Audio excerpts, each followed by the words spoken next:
Thanks for joining the Welcome to Consciousness podcast, where we are raising consciousness together. We'll be discussing all things consciousness, awakening, healing, purpose, and so much more. If you haven't already, you can hit subscribe or like, or you can follow us along on Instagram or check out our website. Let's get started. Well, g'day there again. We're going to dive straight into this episode. I'm here with Martin, and I'm just going to share a bit about his background. So welcome, Martin. Thanks for joining us today. Thank you. Thank you so much. It's an honor. So Martin is a transformational self-love and mindset coach that helps the queer community and anyone that's ever felt like an outsider feel accepted and build a life that is authentic to them.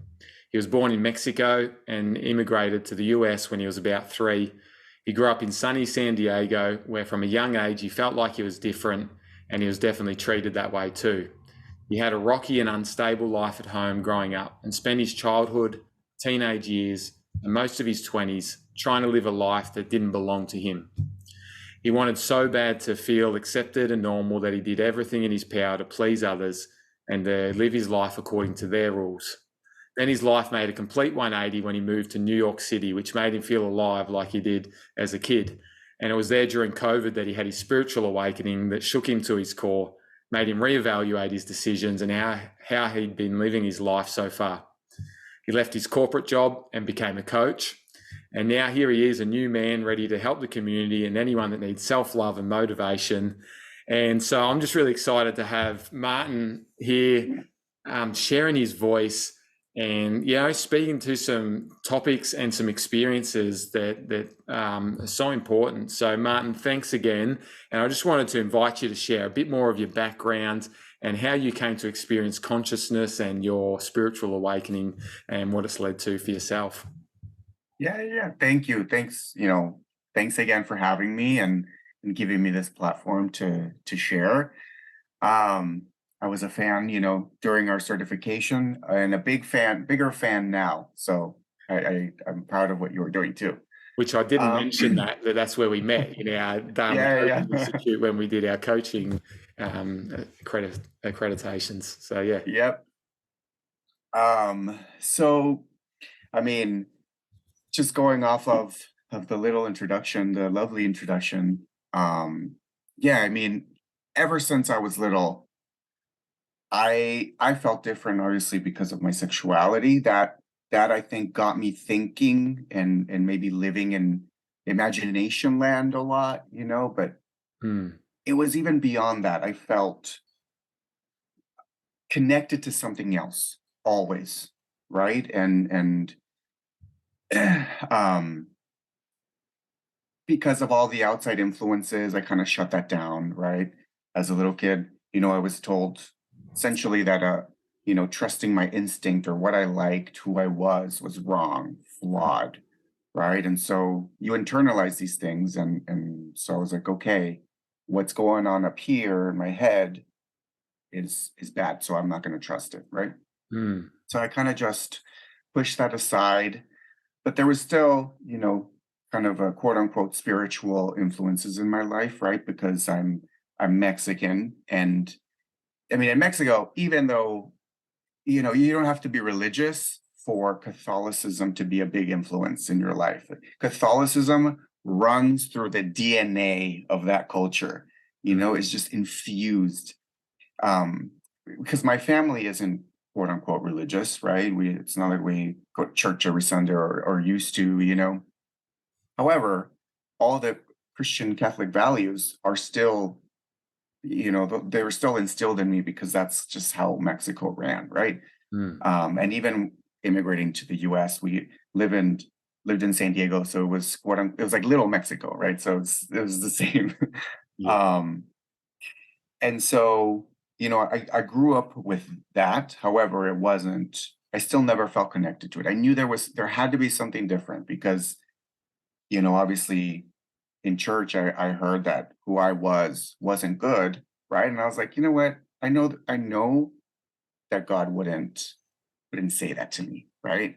Like the God that I know or that I felt connected to, there's just no way. but I kind of just shut it off, right? I just ignored it, and just like everything else, all my feelings and emotions, but being gay and then also being a guy, right? You kind of just shut all that off. Mm, Um, but absolutely. there was always, yeah, there's always like little breadcrumbs. I don't know. Looking back now, even in high school, I would go to these bookstores and I would get these like books on consciousness, speaking of, Mm, like Lemuria and crystals and, shamanism, right? I never read them, but I was interested. um, and so I think that was like, like little things here and there where I experienced or I was like curious about consciousness. mm, But it wasn't like, as you said, until COVID, right? And I remember this perfectly. I was hanging out with my friend. We had just come back from getting a few drinks, and she put on this show on Gaia. You know Gaia, mm. the like the spiritual Netflix. I don't know, I don't know if you Yeah. can say that. Um, and there was this guy talking about consciousness and the matrix, and he was explaining, just perfectly how we are not humans spirit, having a what is it, spiritual experience. We're spiritual beings having a human experience. And I remember like I had like this vision of everything just aligning, it was just like so vivid. And everything just like made sense. It sobered me up. Let's put it that way. I was like, and I mean, I haven't looked back since, it was just like Mm, insane how something like that can just shift your perspective. And it was just like an aha moment. Um, so that was really, the beginning of my journey with consciousness and healing journey, however you want to call it. mm. And so, what about your Mm. personal journey, like as far as being gay? Did you Uh, did you know you were always gay as a oh, child, or where what was that journey like? Was it I think you alluded to the fact that you were mhm, told, that you were bad or wrong or yeah, whatever. Like, yeah. 100%. You know what I mean? I always, like I said, I always knew I was different. I always knew I was different because I have so many cousins, right? So many cousins, and even with the kids at school, I didn't like the same things that they liked, Mm, right? I wanted to play with like dolls. I wanted to play house with my friend, like girlfriends. I gravitated more toward feminine energy, mm, and just felt more accepted, right? Because I didn't like sports too much, and mm, so I always knew that I was different. And then I kind of had like crushes, right, on the boys in my class. So I always knew, but I also somehow knew that it was bad, right? Like you would hear, family members make comments, not directly at me, mm. but I would hear that like people on TV or directed at someone on the street. And so it's, Was in culture. as a little kid, yeah. Mm, And as a little kid, I'm like, okay, I picked up really quickly. Um, I feel like I've always been I've been able to recognize other people's emotions very, very quickly, and so I learned fast. Um, so I did it, with my parents, with my family members at school, mm. um, and that shit it gets to you, right? It's like a You, double whammy when you're different, but then you're also picking up on everyone's energy because you're an empath and you've got this gift of, this heart that could actually help others, but then you're taking it all on yourself. 100%, and like I was only able to cope with it for so long until alcohol and all these things were introduced into my life. Mm, Um, And so even after coming out of the closet at 20, and I was introduced to the gay community, right? And I was going out, and it was just going from one life that wasn't my own into another one, because I was still using all these coping mechanisms to cope with all the internalized shame, the internalized homophobia, all of that was living inside of me.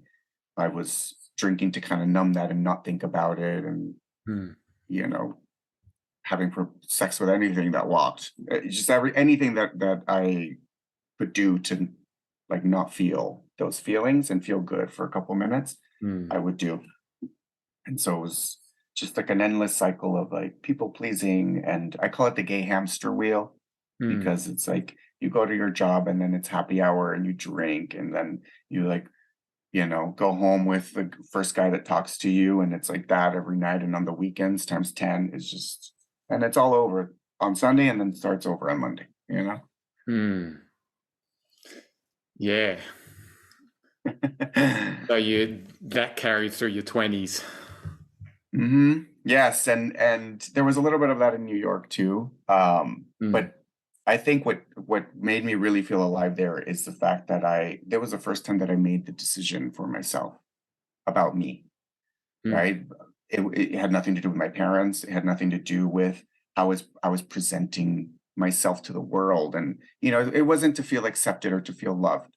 It was so that it's because I wanted to, Mm. and so I thought it was, looking back, very appropriate that I had my spiritual awakening there, right? It was something that was guiding me forward for New York.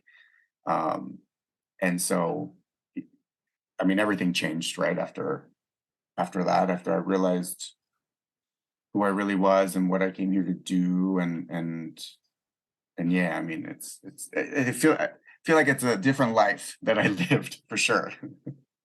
Yeah, it's such a transformation of energy and connection to Mhm. yourself. Like, so you watch this documentary or show on Gaia TV, Mhm. which is like conscious TV for anyone that doesn't Yeah. know. Uh-huh. And yeah, there's some really great stuff on there.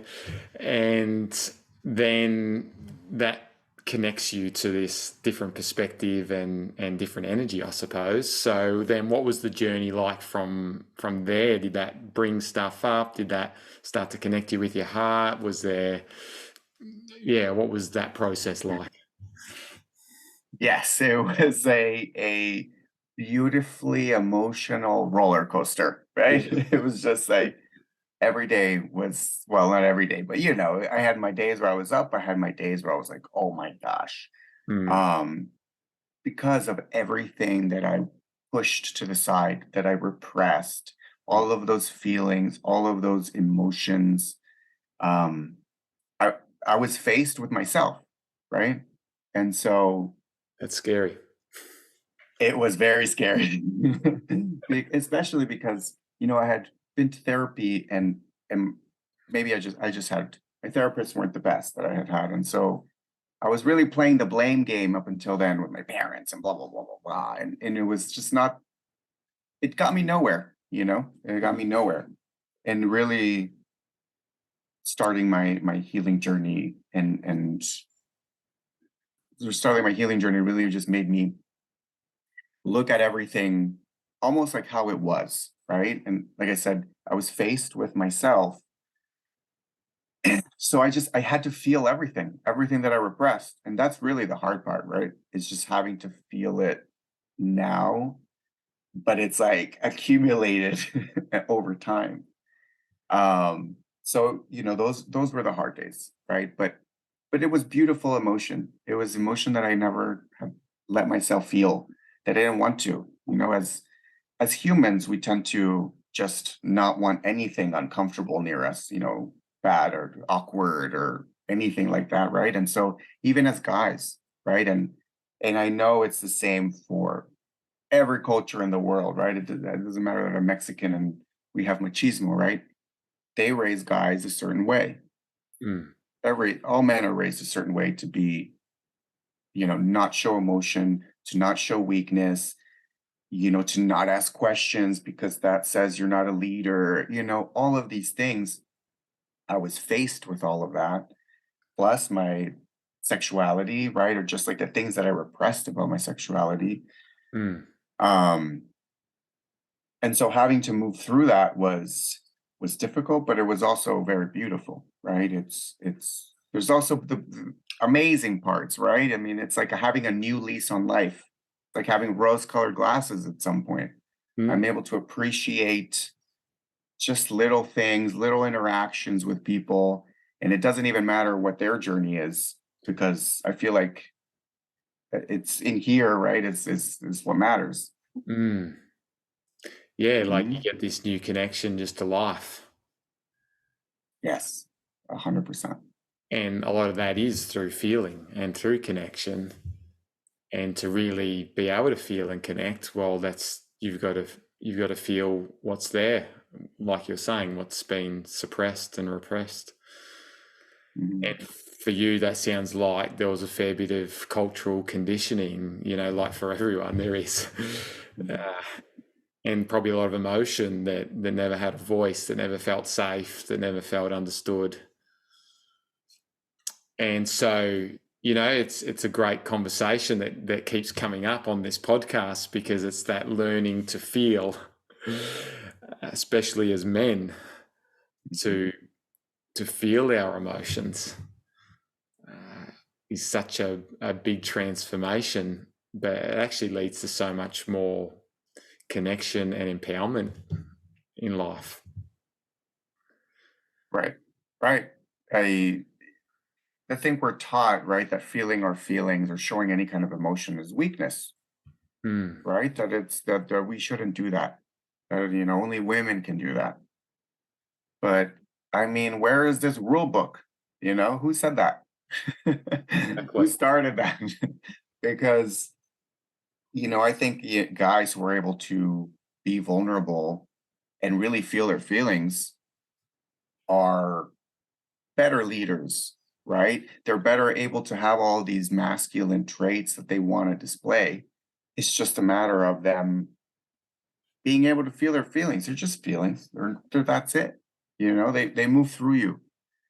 It's I think we internalize some of these feelings and we like associate with them, and so you don't want to be seen as a little wuss or you know anything like that.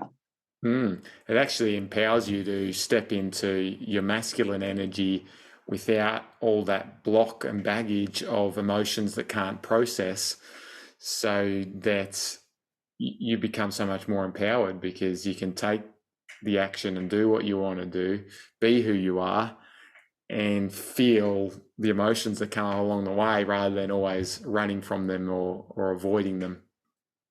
Hmm. Uh, Exactly. yeah, and then just I guess you've had your own unique experience through your own journey of things that you've processed. Then, uh, Hmm.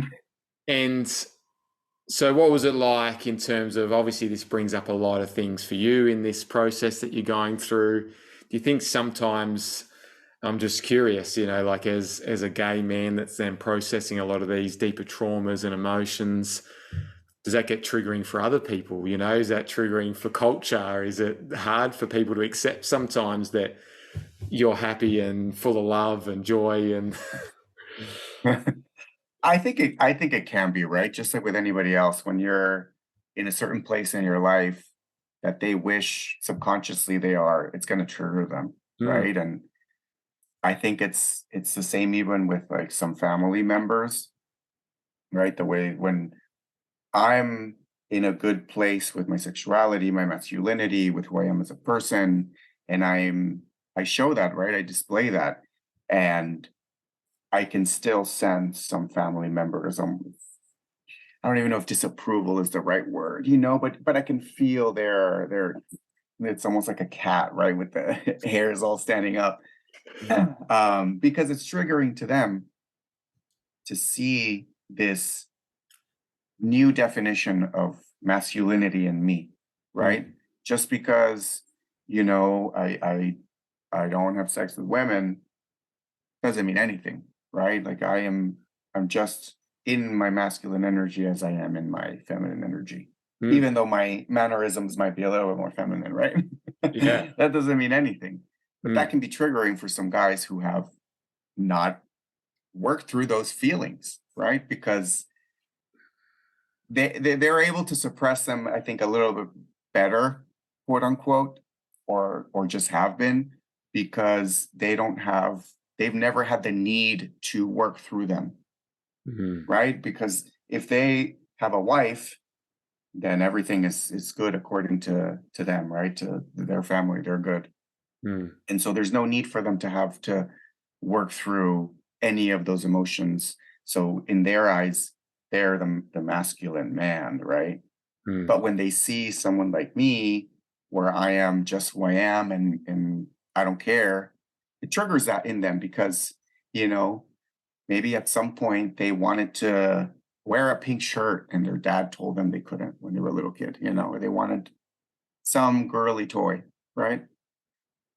But they were never able to, and so now it's like bringing that up, and instead of processing that or realizing that that's what it is, they take it out on me, or they make me out to be the bad guy, or like, oh, who is this crazy guy, whatever.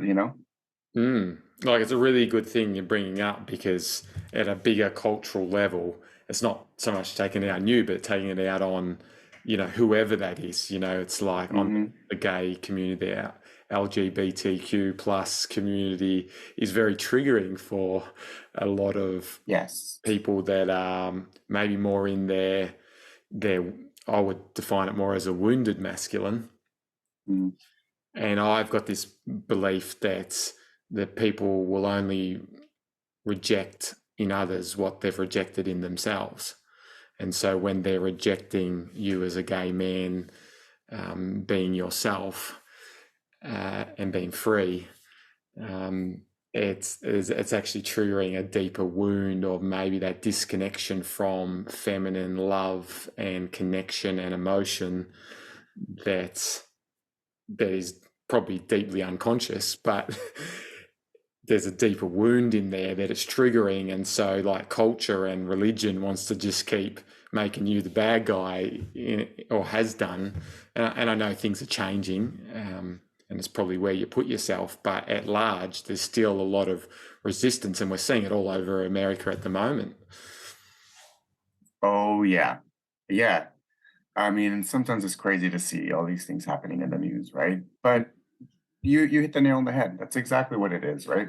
Mm. To a larger scale, as a community, we're demonized and we're put, we're made out to be the bad guys because we represent something that all of these other guys who are demonizing us, something that they can't do, right? And or they've never been able to do is just authentically express themselves. It's just we've had to, right? Like this is just who we are, so we Yeah. can't keep it in.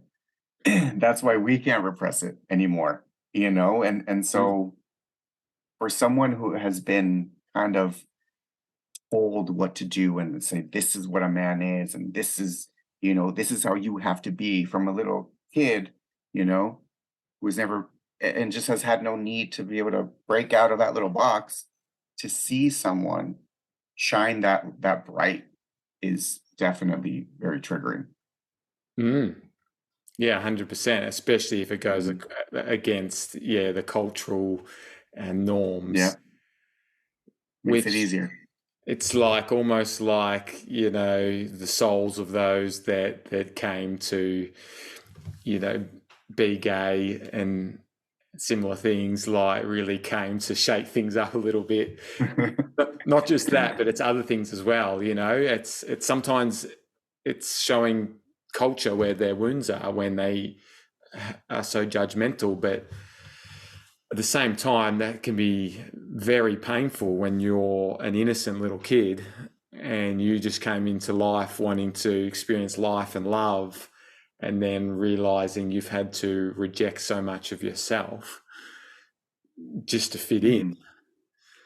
And so then that becomes a pattern, and then you become deeply dissatisfied with life and can't fill that void, and you give your power away, like we said, to suiting other people's idea of you.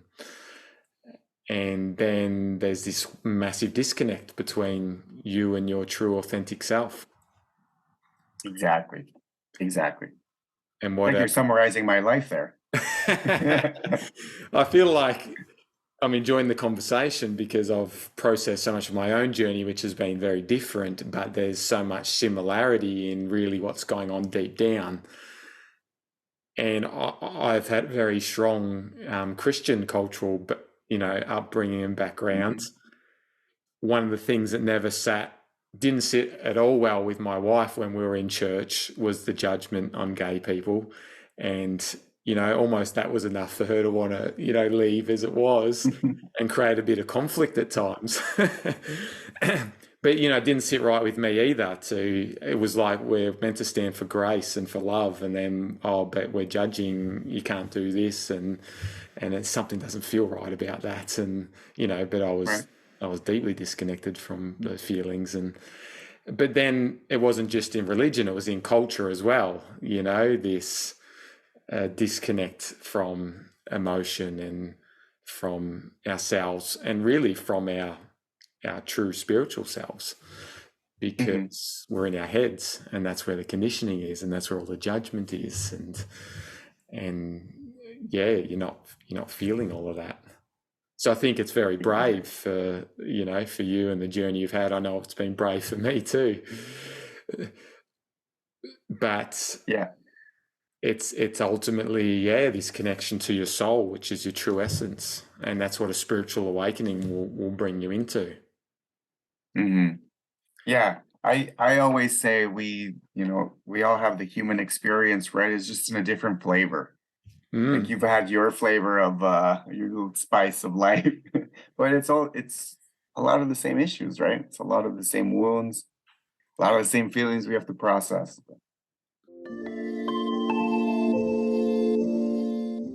We're taking a quick break because I want to let you know that I'm looking for some big dreamers who either feel disconnected from or stuck in their big dream to take all their power back, to thrive in every area of their life and create everything that they dream of. It doesn't matter how big the obstacles are or how impossible it seems. If you've got a big dream, whether it's for your business, your career, your health, your relationships, or to make a big impact in the world, or all of the above, I'm telling you, if you feel it somewhere inside, it's absolutely possible. The universe wouldn't put that inside of you if it wasn't, and I'd love to help you get there. If this resonates with you, please reach out through Instagram or my website. I'd love to meet you, hear about your dreams and your challenges, and see what's possible together. And now we'll return back to the show. 100%. Mhm. So, what have been the biggest challenges for you since experiencing consciousness, or your healing journey, or your change or growth or whatever? Mhm. What have been the biggest challenges? Well, definitely, what I mentioned is having to be faced with all of these issues, right? Mm, Or and just even realizing how I got to where I was and why it happened, right? Like all that domino effect of like how it started with just a little bit of shame, right? Just a little bit of shame. And then I internalized it because it was negative and I was trying to protect myself. And all that I did was reactionary, right? Like I was just reacting and trying to cope with that shame. And so having to sit with that and realize that that's what it was, right? That got me to this point was definitely a big challenge. Um, mm, I think another one that might be like a little misconception and where my religious trauma comes in is that I had this feeling that I would one day after having my spiritual awakening that I was going to be healed fully, good, you know? And so I was doing all of these things to get there. And, it's like I said, it's probably because I was like, was raised Catholic-ish, that I was going to be free of my sin, right? And just going to go away. And so that was also a big lesson that like it's never going to happen, right? I'm never going to be fully healed. Um, but it went hand in hand because I was really able to learn to love all of these parts of myself that mm. I didn't want to show other people, right? Or like all of these, like the shadow, all of the shadow aspects that you have. Um, Learn to love that. Learn to love exactly where I'm at in life, and be happy just right now. So that was like a big kind of slap in the face. Where I was like, wait a minute, you mean I'm gonna have to be doing this forever? but just like how all of your issues and your childhood trauma, it piles on you in layers, comes off in layers, and it releases in layers when you're an adult. So Mm, there's just going to be like another, you know, another layer and another layer. And I mean, starting your own business, that is a healing journey in and of itself. Let's just say that. The layers are deep. Yes, I think that's sometimes where we are led to start these businesses because that's where the triggers are going to come up, and our fears and rejections, and we've got to stand on our own and learn so much. And there's financial things, and Mhm. uh, yeah, absolutely. Like, but that's why where it's so healing, because it's like mirroring back to you. Oh, this is where you need to heal. This is where you're not loving yourself. This is, Exactly. mm, That's like I always tell people, if you want to fast forward your healing, just start your own business. yeah. Pick something and do it. And sit with your emotions along the way, Yeah, it'll because teach them. yeah, I mean, I feel like a lot of people run a business unconsciously, and it's about the money, and it's about, but so much of it is about, it's it's about the growth and the journey that you go on, and it's about your empowerment and you being you, and even if it's in um, a product business or whatever it is, there's Hmm. always so much pressure and stress that comes in, and then you've got to learn to manage that. Uh-huh. Oh yeah, it teaches you so much about yourself and how you handle things, and like Mm. all of your past insecurities that you thought were gone come up in a different way, in a different light. Mm. And I really loved about how you talked about learning to love yourself, Mhm. and maybe those past parts of yourself that were hurt or wounded, or that you felt ashamed of, or that you just pushed away. And it's like loving that inner child. Mhm. Yeah, I definitely, all the things that I had been putting aside and repressing came to light, right? And so being face to face with that and having to sit with it, and learning to love all these parts of myself, because there was never anything wrong with me, right? And no matter how many times I heard that, it didn't matter. A lot of people think actually that gay men, well, we probably have both. You have the a wounded masculine, right? My feminine was what I was running away from even more. That feminine side, Mm. right? Because even though I tried, I could never hide really who I was. There's no much not manlier these mannerisms can get. And so even that, just learning to um be okay with how I move my hands and how have an expressive face, and I don't know if I'll ever get used to my voice, but I think that's the same for everybody. Yeah. But all of these things about myself, my little quirks that I kind of tried to hide or I didn't like before, or I was just whenever they came up, that inner critic would go off, right? It was it was a lot of that. It's just pouring so much love into that, because it's just who I am, right? It's just who I am. And I Yeah. don't have to change any of that to be worthy of anything that I want, Mm. right? I am who I am, and that's enough. That's enough. 100%. And so much of that journey is about the embodiment of your true self, and Mm. that's why that self-love and acceptance of who you are. Well, otherwise, you're not embodying your truth, because you're still running from that wounded program that you're Oh, not, yeah. or you're not, yeah, and the fears of what other people think and what they're projecting. And I think it is interesting, though, that you said that even though you were more, say, feminine, being gay, but then you were still really running from your feminine energy, or that feminine Hmm. side, because that's what takes us into feeling all those wounds, and to that's where we get that sense of being nurtured, and really deeply unconditionally loved for who we are, and held and safe.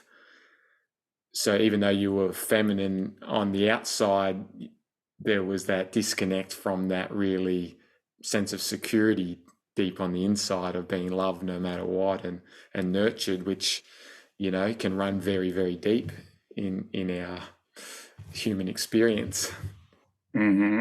Exactly. And it doesn't matter whether it's you're gay or you're not. Like, you've got to face that at some point. Oh yeah. Like I said, it's just the gay is just my flavor, right? Of how I'm experiencing that. Mm, Um, but yeah, I mean, I had both wounds in me, and so having to deal with that was difficult at first, but you got to do what you got to do, right? yeah, 100%. I'm sure you've had to just face that so many times. Yeah. Oh yeah. And then it's interesting talking about like the masculine, because sometimes when we're talking about masculine, we're actually talking about more of an ego or wounded masculine energy, because, oh no, we need to get back, and we need to take action, and we need to do this, and I won't be safe if I go into my feminine feel, or I'll be judged or criticized. Like, they're all the fears of the wounded Mhm. masculine that won't allow us to move into the feminine. But when we embody our divine masculine, it's like that brings in this self-belief and this self-love and this trust in ourselves, and where we embody our worthiness in our Mhm. beliefs and the way we think about ourselves, and we cut off like the energy that's coming from the outside that says we're not enough, or the beliefs of others that might subconsciously project that on us. Mhm. Mhm. And Yeah. yeah, I mean, they're things I've been processing as well. Yeah. See, we're all going through the same things. And it's all bringing us back, to our hearts and to our truth. Mhm. Mhm. And from that place, then we can really shine our brightest, and live our life. And which is why I really love what you're doing. You've gone and you've transitioned your career from being in the corporate to being a coach that's helping other gay men and anyone that is struggling in a sense in finding their authenticity, Mhm. to really own that. So yeah, how about you share a bit more about what you're passionate about, what you love doing, and who you help, and that kind of thing. Yeah, of course. So, um, I basically help people do what I've done, right, in my healing journey, right? Mm, And I work mostly with the queer community, because they're the ones that I relate to them. And I know, at first I struggled with part of the healing journey, struggled to realize that, I was meant to help the queer community, right? That was still me, and, trying to fight that part of me. And like, oh, what are people going to say? What's my family going to say? mm, But you got to turn your pain into purpose, right? And so mm, it became very clear that I was going to serve my community. And really, ultimately, what I want is to help them renew the relationship that they have with themselves, right? Through self love, through being authentic, through connecting with their inner child, which it's something that connecting with your inner child is important for everybody, right? I think, in the queer community, that's when we are the most ourselves before all of these other things, before you even know what your sexuality is, right? It's just you at your core. And so my coaching has a lot of inner child work and really a lot of self-love practices. And, you know, there's just like a huge umbrella, right? With the renewing the relationship with yourself. And then there's all these little trauma buckets under that. And so I really cater it to the specific client and what they need to work with. mm, Um, but yeah, it usually just revolves around inner child work, a lot of self-love practices, and working through a lot of the people pleasing that we've had to grow up with, and reminding them that that we are co-creators of our own life. I think we lose that along the way, thinking that you have to please other people, that you have to do what your parents say in order to be happy, that you have to do what your friends are doing because that's the way. It's just no, you get to do life however you want to do life. And mm, so it's really giving. with self-love, that confidence, right, to be able to do all of that. Mm. Yeah, it's amazing. I really love that. And it's so great that you're standing up in this space to help your community. Like, that's what we all get to do. Mhm. And I Mhm. know It's what it's beautiful. like. It's beautiful. Yeah. But it's often the thing that sometimes we shy away from. Mhm. Very often. And Yes, yes.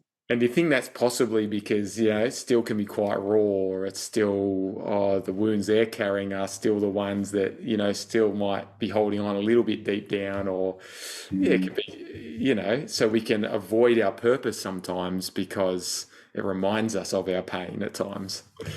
100%. And especially when I started coaching, I'm still healing fully some of these wounds, right? And will they ever be healed? Who knows? But it was more raw, let's put it that way. Yeah. And sometimes when I would talk to my clients, it would trigger some of those past wounds. Mm. Um, but it's funny now that I feel like more embodying who I really am, my authentic self. Even online, I am attracting even almost down like to the same story is really soulmate clients, right? That I've true they could be part of my family. As it's crazy. Yeah. So I think, the more that we embody, the more that we are ourselves, the more we are able to help that all of these people, right, that we're meant to. And it's like you just get in flow with life and the universe when, if that's what's happening, all these synchronicities and just Hmm. things are meant to be. Exactly. Mm. And which is amazing, and which probably, explains a bit of, where you're at now and your lifestyle and stuff. But I did want to ask you about that as well. Like, what has this sort of transformation and process you've been to, led to now? Like you said, you're spending time with your parents and things, whereas you hadn't previously. Is there, Hmm. yeah, some significant changes that you've noticed? Oh yes. I think at first it was, what I noticed was like almost more day to day basic things, right? Whereas, when I was in my corporate job, I would get up just in time to get ready and then leave, right? Like no time for myself. Mm. That changed, right? So just with routines, um, I really now I I have to have a lot of self care in the day, and by self care, sometimes it's really just playing with my dog. That could be just time, me time, right? Mm. So that has changed. Obviously, my career has changed. The way my sense of purpose right now is a lot more tied with my career, Mm. and in a deeper level, my values have changed. Just how that my outlook on life, right? I mentioned this earlier, right? You look at all of these things so differently. I'm more appreciative of the small things, of spending time with my parents, things like that. Mm. But also, kind of goes hand in hand. My outlook on death is totally different now too. Whereas before, when I was, I was almost living in fear, right, of death and anxious about it, and you know, of living a life of regret, you know. And so now, because I'm being fulfilled, right, with everything that I'm doing and just with my day to day, I'm not so scared, right? I'm seeing it as a rite of passage instead. Mm. Um, I think the biggest thing though that has changed is really how I show up in my relationships, right? How I treat other people has definitely changed, but really how I treat myself. That's the biggest thing. Like my mental health, just I mean, if there was one thing that it- I guess I could keep for the rest of my life and everything else would go away, it would be that is the way that I treat myself because I used to be so hard on myself, so hard on myself. All of this was negative. Mm. I had like all of the voices in my head, they were all negative. And so having worked through most of that, I'm not saying it's 100% gone as it comes back, but just the quality of life and the quality of my thoughts now are so different, so different. compared to how they were, years ago. Mm. Um, and that in of itself has been life changing. That's what I call true freedom. Having grown up in a tumultuous household and then with my own inner battles, right, is just being peaceful. That's my freedom. So that's been the biggest change for sure, and the Mm. best one. Yeah, Mm. absolutely. I mean, that life becomes a living hell when you've just got those voices going, negativity and so much harshness. And yeah, I'm glad that you shared Mm. that. So if you were to give s- some advice to someone going through an awakening or experiencing consciousness or, even connecting with their true purpose, what Mm. advice would you give someone? I think, okay, I thought of two. The first one is definitely learn or relearn how to trust yourself and your intuition. Hmm. For people that have been on my boat, and I mentioned this earlier, we kind of shut that down because it got us in trouble, right? And so you live life kind of lost and undecisive and relying on other people, codependent, just trying to figure yourself out. But you're never going to figure yourself out if you are relying on other people, right? You're just going to be living their life. So learning to trust your intuition because that's going to be your best guide. Even within the spiritual world, you need you need some sort of compass, right? Because you have all these thought leaders and this person telling you this and that person telling you that, and just having that discernment and trusting yourself and knowing what's good for you is 100%. going to guide you forward. Hmm. And then the second one is even if you're going slow and you think you're healing slow, that's fine. Just don't stop. Mm. I think there's days and months sometimes where you feel like there's no progress or there's triggers that come back or, it's like a spiral and it could be a little discouraging. Um, that would be my advice is just don't give up.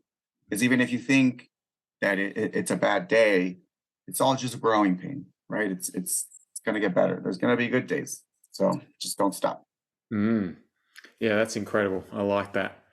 And yeah, like I really just trust that whoever's there listening, that this is going to speak to them in some way and will relate to this in so many ways. Um, if there's anyone that wants to get in touch with you, like what's the best way to connect with you? My DMs are open on Instagram and TikTok. It's the same handle at I am Martin Diaz, Diaz. These are the last four. Mm. And yeah, I always respond. So, Fantastic. yeah. Yeah. Well, look, I would love to keep talking. There's so much to go into. It's, I just love you and what you stand for shining your truth, for healing those deep wounds, for helping your community. And so I hope that you just continue to grow and expand and be able to, if you're there and you're thinking your gut or your heart's telling you to reach out to Martin, like go and do it. And yeah, so thanks for your honesty and transparency and shining your light. Thank you. Thank you so much for having me. I really enjoyed this. We could honestly talk all day, probably. And you know what? I love you too. I love the work that you're doing. And, I can't wait to see what you come up with next. It's going to be amazing. Yeah, well, whatever my intuition and heart tells me, I Yeah, right? figured out. So that's what it's about. So, all right, until next Amazing. time, we'll see you then.